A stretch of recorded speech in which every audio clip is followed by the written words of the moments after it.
नमस्कार। हमने ये निर्णय लिया है कि जून के महीने में भी IUI कैंप कंडक्ट करेंगे क्योंकि पेशेंट्स को बहुत अच्छा सक्सेस रेट मिला है और बहुत पेशेंट्स ने रिक्वेस्ट किया एक और महीना इसे एक्सटेंड किया जाए। अवश्य जीवा फर्टिलिटी सेंटर्स पे आइए और IUI करवाइए। Thank you.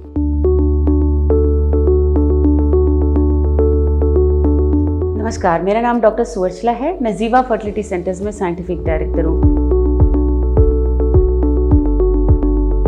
आज हम समझने की कोशिश करते हैं कि IVF प्रोसीजर है क्या, इसमें आपको कितना वक्त गुजारना पड़ेगा, कितने दिन की छुट्टी लेनी पड़ेगी, कितना वेट होता है एम्ब्रियो को वापस आपके गर्भ में डालने के लिए।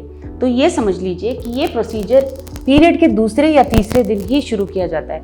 दूसरे या तीसरे दिन अंदर बहुत ओवरीज में, एंडोमेट्रियम में शांति होती है। इसका मतलब ये है कि एंडोमेट्रियम शेड हो रहा होता है, मतलब आपके पीरियड आ रहे होते हैं और जो ओवरीज हैं वो अगले पीरियड के लिए तैयारी कर रहे हैं कि अंडे का सिलेक्शन वगैरह सब उसी टाइम पे होना शुरू होता है। तो इस टाइम पे अपना भी IVF का स्टिमुलेशन यानी इंजेक्शंस देना अच्छी बात होती है। इसी दिन या दूसरे दिन या तीसरे दिन आपके हार्मोन्स भी टेस्ट किए जाएंगे। FSH follicle stimulating hormone, luteinising hormone, oestrogen, progesterone, ये सब चेक करके महत्वपूर्ण स्टेप्स लिए जाएंगे कि आपको इंजेक्शंस कितने दिए जाए, कितना डोज दिए जाए, कितने दिन के लिए दिए जाए। आप शायद इतना लोगे या उससे ज़्यादा लोगे। आपके फर्टिलिटी स्पेशलिस्ट को ये डिसीजन लेने में आसानी होती है इन टेस्ट और अल्ट्रासोनोग्राफी से।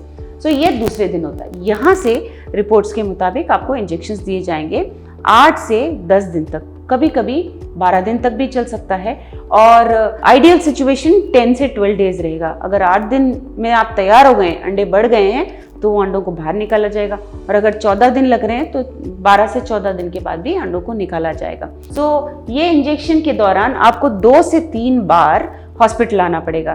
तब हम आपका स्कैन करेंगे और देखेंगे अंडे ठीक तरह से बढ़ रहे हैं, क्या डोज बढ़ाना है या कम करना है, क्या आपको ओवेरियन हाइपर स्टिमुलेशन हो रहा है यानी कि बहुत ज़्यादा अंडे बढ़ रहे हैं इसलिए डोज कम करना पड़ेगा, आपके हार्मोन्स कैसे हैं ब्लड टेस्ट करके देखना पड़ेगा।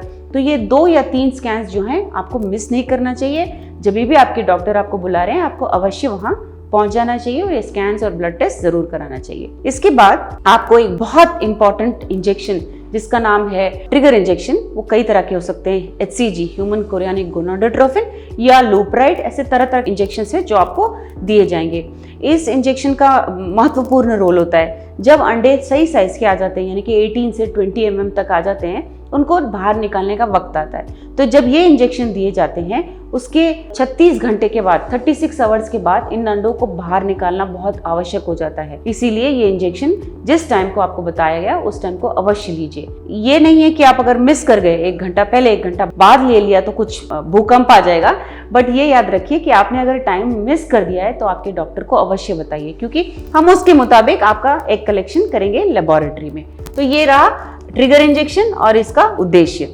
उसके बाद 5 अंडे बाहर निकाले जाएंगे और 5 दिन तक उसे लेबोरेटरी में रखकर स्टडी करके जो अच्छा है वो आपके गर्भ में डाला जाएगा। गर्भ में डालने के लिए बहुत महत्वपूर्ण बात यह कि आपको कौन सा ट्रिगर दिया गया। अगर लूपराइड दिया गया तो डॉक्टर का ये उद्देश्य है कि बाद में फ्रोजन एम्ब्रियो ट्रांसफर करेंगे। आपके ओवरीज में बहुत सारे अंडे बढ़ रहे थे, अगर HCG दे रहे हैं तो उनका शायद उद्देश्य होता है चलो फ्रेश ट्रांसफर भी करके देखते हैं, शायद सक्सेस अच्छे आने के चांसेस होते हैं। अभी देखते हैं लेबोरेटरी में क्या हो रहा है।